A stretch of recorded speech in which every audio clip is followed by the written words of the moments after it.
नमस्कार मित्रों, मेरे चैनल द रियल स्टोरी में आपका स्वागत है। आज की कहानी काशी के मणिकर्णिका घाट से संबंधित है। वैसे तो काशी में घाटों की कमी नहीं है। 80 से अधिक घाट बने हुए हैं, जिसमें कई घाट बहुत प्रसिद्ध हैं। उसमें से एक घाट है मणिकर्णिका घाट।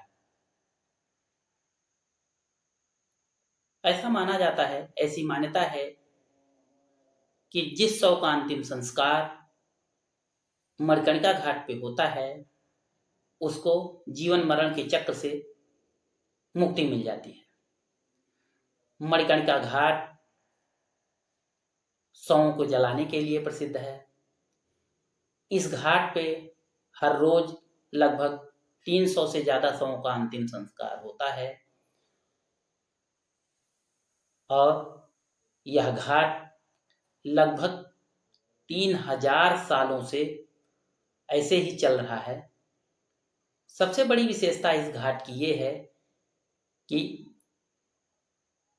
इस घाट की जो चिताएं हैं, इस घाट पे जो चिताएं जलती हैं, वो आज तक कभी बुझी नहीं है।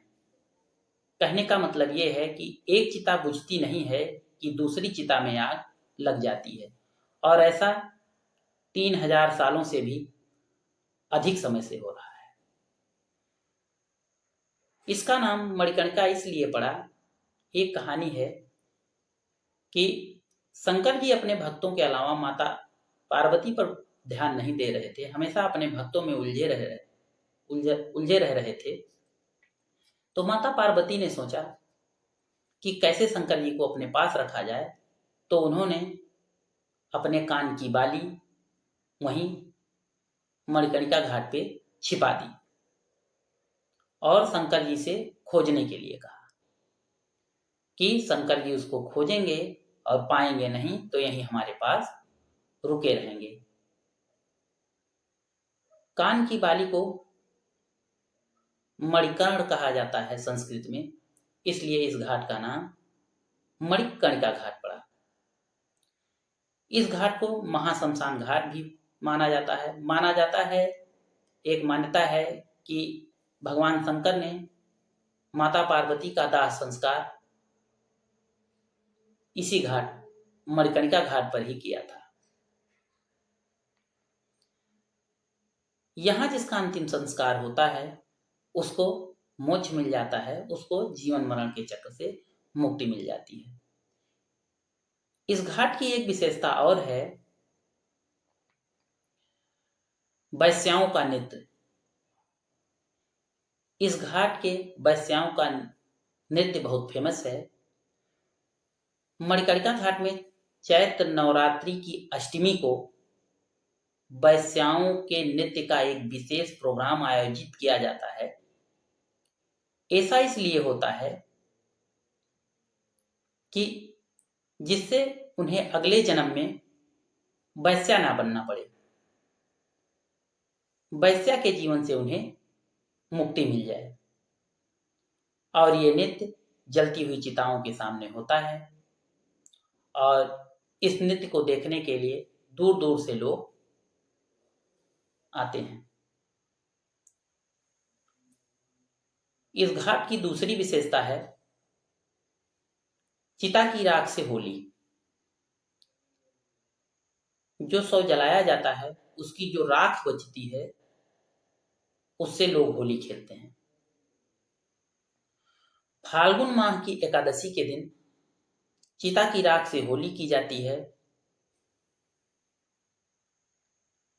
इस होली की मान्यता ये है कि इसी दिन बाबा विश्वनाथ अर्थात भगवान शंकर जी पार्वती जी का गौना करा के उनको काशी में ले आए थे।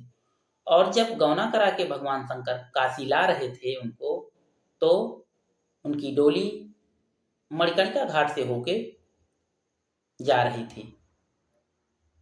तो जब डोली मणिकर्णिका घाट पहुंची तो मणिकर्णिका घाट के सभी अघोरियों ने नाच गाना किया और चिता की राख से होली खेली और रंगों से उनका स्वागत किया, भगवान शंकर का और माता पार्वती की डोली का। इसी दिन भोले बाबा माता पार्वती को गौना करा के काशी लाए थे।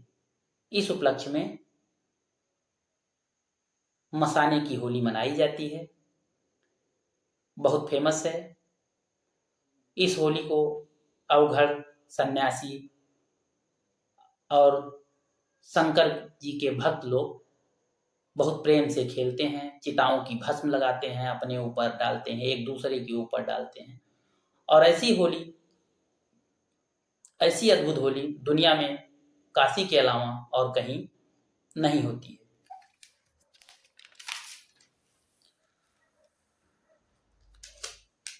ऐसी मान्यता है कि जिस शव का अंतिम संस्कार मणिकर्णिका घाट पे होता है उसको सीधे मोक्ष मिलता है और फिर इस दुनिया में, इस जगत में उसका जन्म कभी नहीं होता है।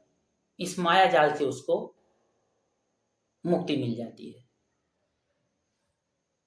एक और मणिकर्णिका घाट की एक और आश्चर्यजनक विशेषता है। मणिकर्णिका घाट पर एक ऐसा मंदिर है जिस मंदिर का नाम रत्नेश्वर महादेव मंदिर है। जो मंदिर टेढ़ा होकर के भी सैकड़ों साल से खड़ा हुआ है और साल के 6 महीने पानी में डूबा रहता है। यह मंदिर अपनी नींव से 9 डिग्री तक झुका हुआ है और कई सौ सालों से ऐसे खड़ा हुआ है रत्नेश्वर महादेव मंदिर। इस मंदिर की ऊंचाई लगभग 40 फीट है। यह मंदिर पीसा की झुकी हुई मीनार से भी ज्यादा टेढ़ा है, झुका है। फिर भी यह मंदिर गुमनामी की अवस्था में है।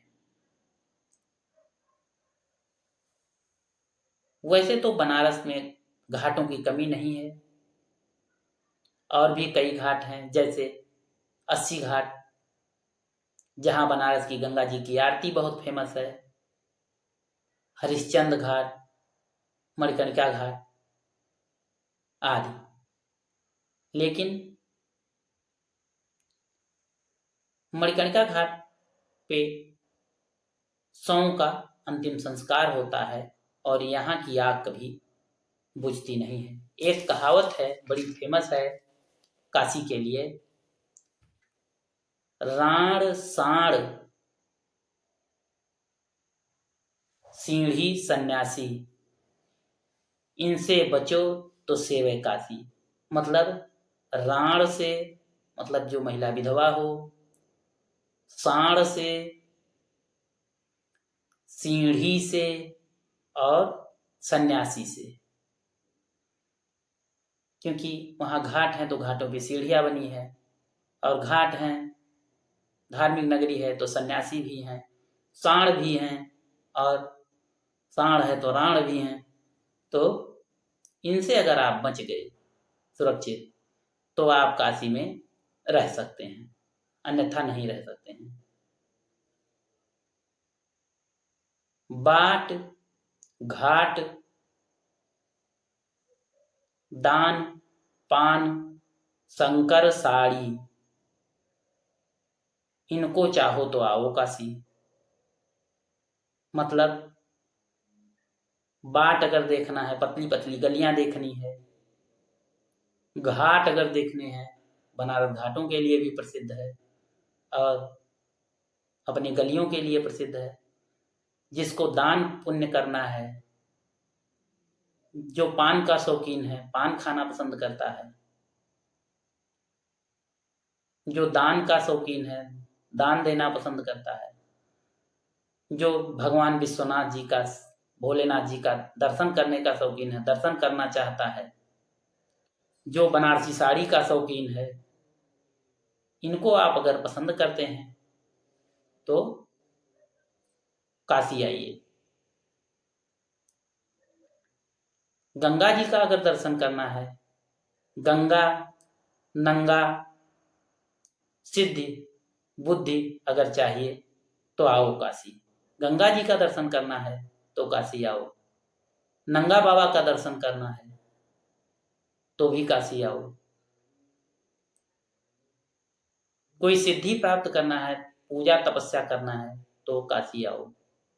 और कुछ बुद्धि प्राप्त करना है, कोई विद्या प्राप्त करना है, जैसे बनारस हिंदू विश्वविद्यालय या पढ़ाई करनी है तो काशी आओ। कहने का मतलब काशी पढ़ाई के लिए भी प्रसिद्ध है।